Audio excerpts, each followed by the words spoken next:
ఇంకోటి టీడీపీ మహానాడు ఈసారి కడప జిల్లాలో నడుస్తుందండి. ఈ నెల 27, 29 వరకు పసుపు పండగ కడప జిల్లా చింతకొమ్మ దిన్నెలో ఈ మహానాడు నిర్వహిస్తున్నారండి. ఇది కమలాపురం నియోజకవర్గం అండి. కడప జిల్లా కమలాపురం నియోజకవర్గంలోని చింతకొమ్మ దిన్నె పరిధిలో నిర్వహిస్తున్నారు.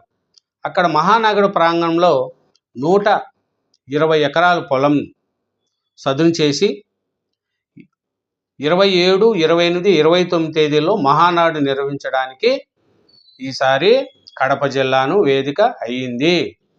ఈ మహానాడుకు విపరీతమైన జనాలు వస్తారు కాబట్టి సభా ప్రాంగణము ఇతర ఏర్పాట్లను ఇప్పుడే స్టార్ట్ చేశారండి. 20 రోజుల ముందుగానే ప్రారంభించారు. అక్కడ రింగ్ రోడ్డుకు ఆనుకొని ఉందంట.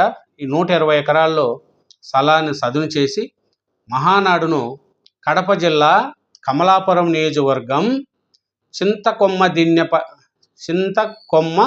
దిన్నె పరిధిలో నిర్వహిస్తున్నారు. చూడండి, చింతకొమ్మ దిన్నెలో అంట కడప జిల్లాలో అక్కడ ఏర్పాటు చేశారంట. మహానాడుకు ఈసారి విపరీతమైన జనం వస్తారు కాబట్టి అక్కడ అన్ని సౌకర్యాలు కల్పించే విధంగా మహానాడు గ్రాండ్గా చేయాలనే చంద్రబాబు నాయుడు గారికి సంకల్పంతో కడప జిల్లాను ఎన్నుకోగన్నారు.